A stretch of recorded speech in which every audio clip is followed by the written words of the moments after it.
Good morning all of you. जैसे कि हम लोग पिछले क्लास में टैली में सीखे थे कि लेजर कैसे बनाते हैं, तो लेजर बनाने के लिए हम लोग सीख गए, कंपनी बनाने के लिए सीख गए। आज के टॉपिक में हम लोग टैली के सबसे पहले हम लोग कुछ बेसिक जान लेंगे, उसके बाद फिर हम लोग अकाउंटिंग वाउचर में काम करने के लिए सीखेंगे।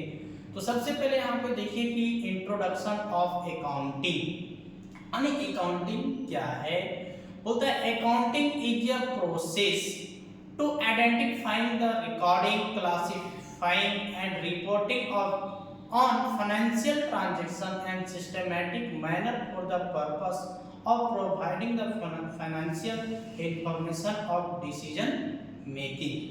कहता है कि टैली एक प्रकार का अकाउंटिंग प्रोसेस है।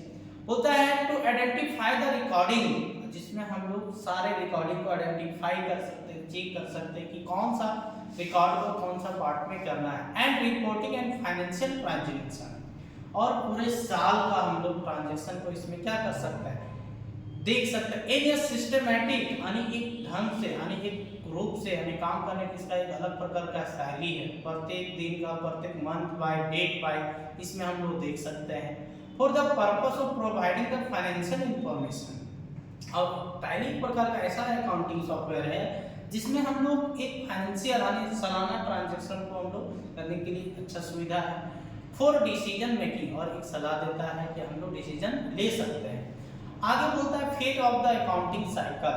देखिए अकाउंटिंग का कुछ है जिसमें से पहला होता है अंडरस्टैंडिंग द ट्रांजैक्शन, पूरे अकाउंटिंग को हम लोग समझ सकते हैं। जर्नल एंट्री, जर्नल एंट्री का मतलब होता है day by day. Ledger posting, कौन सा लेजर को कहाँ पे, trial balance, profit and loss, क्या प्रॉफिट हुआ क्या लॉस हुआ। उसके बाद होता है बैलेंस शीट। बैलेंस शीट में हम लोग प्रॉफिट लॉस देख सकते हैं, लायबिलिटीज देख सकते हैं, करेंट एसेट्स देख सकते हैं, फिक्स एसेट्स देख सकते हैं बैलेंस शीट में। आगे बोलता है इंट्रोडक्शन ऑफ अकाउंट। आगे बोलते देखिए बोलता है an accounting is a statement of day-to-day financial transaction relating to one of the two assets। होता है एन अकाउंट एक प्रकार का ऐसा स्टेटमेंट है, तो ऐसा रिजल्ट देता है जो डे बाय डे यानी दिन बाय दिन फाइनेंशियल ट्रांजैक्शन यानी सालाना ट्रांजैक्शन को हम लोग एक दिन का भी ट्रांजैक्शन देखना चाहे वो भी हम लोग देख सकते हैं। बोलता है टू और of to accept on business transaction, जिसमें हम लोग दो बिजनेस के ट्रांजैक्शन को भी देख सकते हैं। Based on the expect the beginning record and account can be debit and credit, जिसमें से अगर ये दो बेस में यानी दो आधार पर ये बना हुआ है, जिसमें हम लोग रिकॉर्ड कर सकते हैं डेबिट और क्रेडिट में, आने वाले और जाने वाले, जिसमें से तीन प्रकार के अकाउंट होते हैं। कितने प्रकार के, तीन प्रकार के अकाउंट। बोलता है जिसमें से पहला आपका पर्सनल अकाउंट, दूसरा आपका रियल अकाउंट और तीसरा आपका नॉमिनल अकाउंट। ये तीनों अकाउंट को आप समझ सकते हैं। पर्सनल का मतलब होता है अपना, वास्तविक। रियल का मतलब होता है जो उसको लोग टच कर सकते हैं। नॉमिनल का अकाउंट होता है अवास्तविक, जिसमें से हम लोग आ जा सकता है। जिसमें से पर्सनल अकाउंट होता है which account related to any person name, any bank name, any firm name that involves in your business is called personal account। Personal का मतलब क्या हुआ, अपना।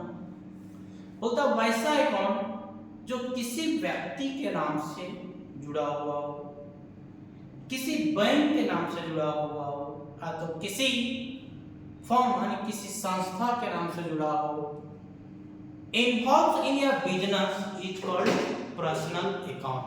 यदि आपका इस प्रकार से बिजनेस में इन्वॉल्व यानी जुड़ा है, उसको हम लोग पर्सनल अकाउंट कहेंगे। दूसरा आपका है रियल अकाउंट। बोलता है which account to related to any assets, वैसा अकाउंट जो किसी बिजनेस यानी ये संपत्ति से जुड़ा हुआ हो। संपत्ति का मतलब यहाँ पे जैसे आप जिसको आप छू सकते हैं।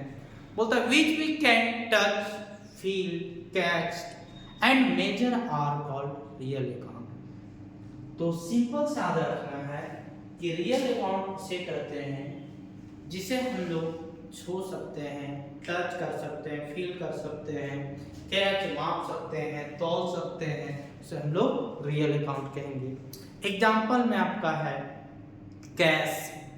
कैश मतलब क्या? पैसा। हम लोग क्या उसको काउंट कर सकते हैं। दूसरा आपका गुड्स। गुड्स का मतलब सामान, फर्नीचर, कंप्यूटर, मशीन, मोबाइल, ये सब आपका जो आएगा ये रियल अकाउंट। अब तीसरा हम लोग का है नॉमिनल अकाउंट। कौन सा अकाउंट है? Nominal account. बोलता है which account related to any expenses and losses, income and gains are called nominal account. बोलता है वैसा अकाउंट जो किसी भी खर्च से या तो लॉस से या तो आय से या तो फिर इनकम एंड गेन हो, यानी जिसमें पैसा की प्राप्ति हो, पैसा जाएगा, जिसमें से हानि होगा, खर्च होगा, तो तुम्हारा कौन सा अकाउंट कहलाएगा? Nominal account. एग्जाम्पल में आपका पेड रेंट। जैसे हम लोग किसी को रेंट अगर पे करते हैं तो कौन सा कहाँ जाएगा? वो खर्च होगा और वो हम लोग को जाएगा नॉमिनल अकाउंट। आगे हम लोग करते हैं पेड सैलरी। आप किसी को हम लोग सैलरी भी देंगे तो आपका खर्च होगा, वो भी आपका कौन सा अकाउंट में जाएगा? Nominal account. Receive rent. अब देखिए हम लोग यहाँ पे किसी से पैसा को प्राप्त कर रहे हैं, रेंट को प्राप्त कर रहे थे, यहाँ पे हम लोग को इनकम है। क्या है? इनकम। तो ये मेरा क्या होगा? Nominal account. रिसीव सैलरी, फिर यहाँ पे हम लोग पैसा प्राप्त करने हैं तो कौन सा अकाउंट में होगा?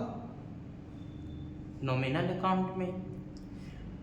इस तरह से हम लोग तीनों अकाउंट और टैली के अंदर एक अकाउंट बहुत बड़ा फैक्टर है। अगर आप टैली बढ़िया से जानना चाहते हैं तो उसके लिए सबसे पहले अकाउंट को पहचानना पड़ेगा, और अकाउंट को पहचानने के लिए सीख जाएंगे तो टैली आपका थोड़ा बहुत आसान हो जाएगा।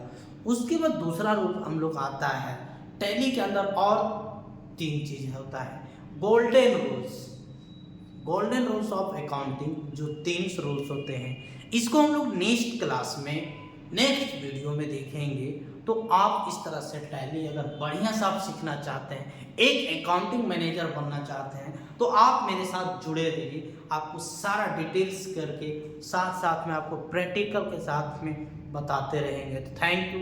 फिर से जुड़े रहेंगे हम लोग नेक्स्ट क्लास में।